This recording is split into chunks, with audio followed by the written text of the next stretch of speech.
We live in a paradox. Never before in human history have we been more socially connected, and yet never have we been so disconnected from the one place we all come from. Modern urban life has brought more people closer together, and through innovation and incredible growth, cities have become these hyper-stimulating places where most of us live, work, fall in love, and create.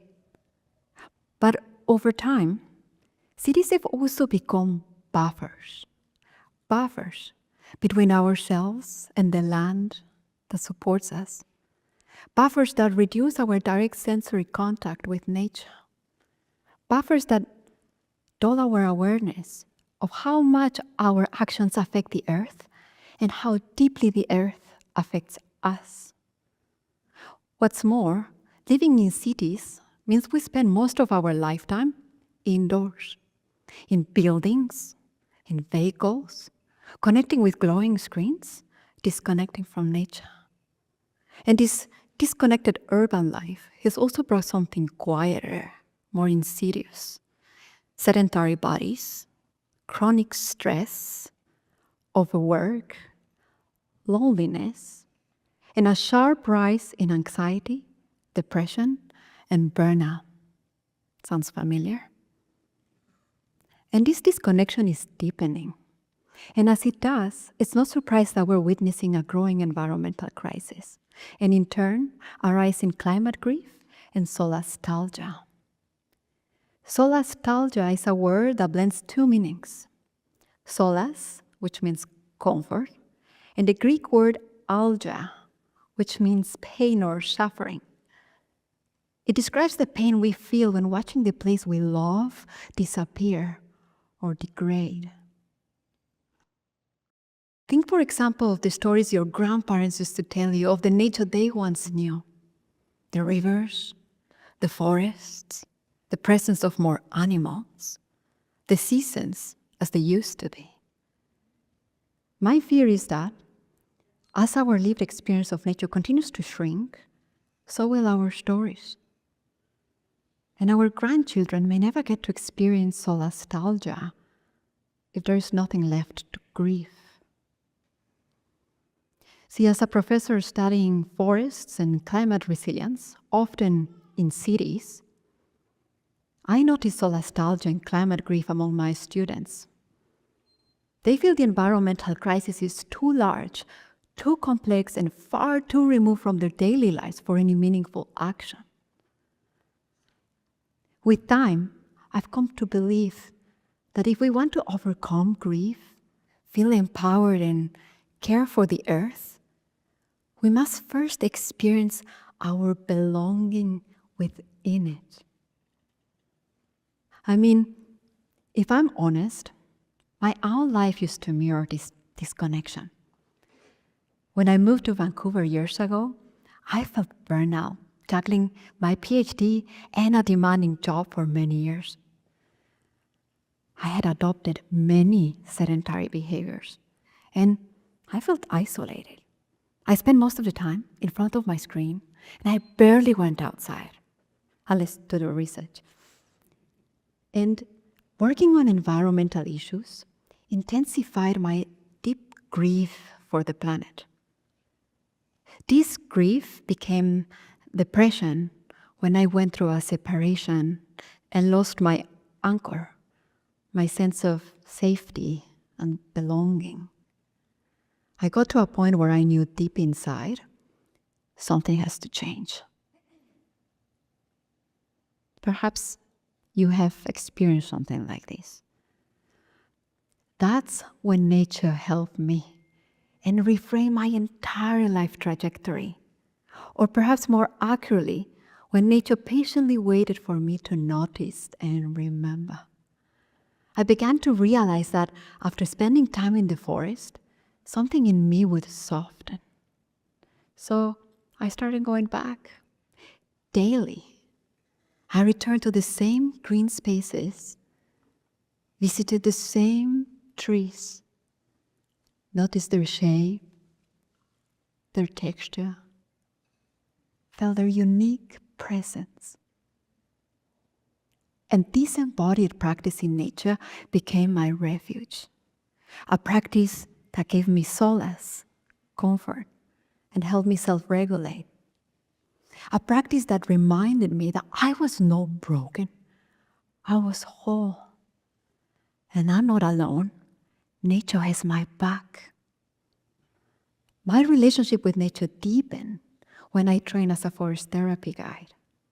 I started guiding others on immersive walks through the forest, inviting them to slow down, to breathe more fully, to gently engage their senses, to listen to the sounds of birds, and to notice the wind moving through leaves, to smell the forest air and feel it on the skin, to notice the complexity of colors, the many shapes, the different textures,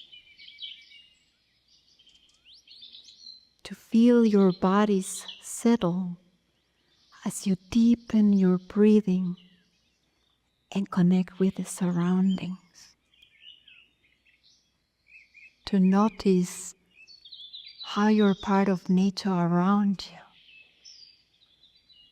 and imagine yourselves growing into it, allowing your heart to feel and relate to what's happening right now. Feels good, doesn't it? A glimpse of nature's profound power. Now, back to the red dot. Guiding people through these sensorial experiences in nature, I observed a consistent pattern. Again and again, people would loosen up, both physically and emotionally. Nervous systems began to regulate. People relaxed, and mental fatigue eased through something we call soft fascination, a form of effortless attention that allows our brain's executive networks to recover. And so stress, grief, and painful life experiences slowly found room to move. Actually, studies confirm what most of us know intuitively. Mindful time in nature restores us.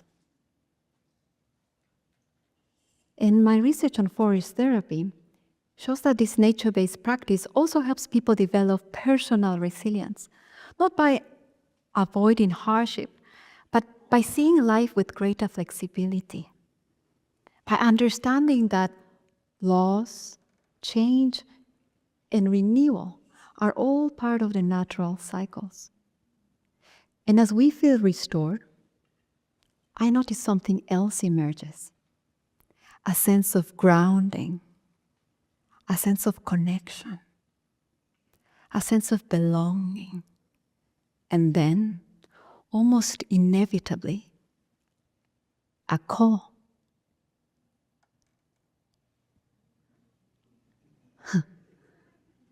The call to give back.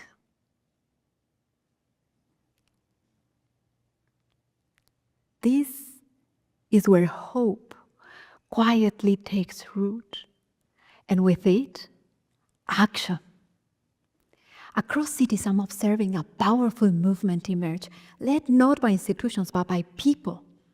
Through interviews, I learned from individuals organizing to bring nature back to schools and neighborhoods, communities creating Miyawaki or mini forests, healing forests, rewilding parks, organizing community gardens, urban greening efforts growing from the grassroots up.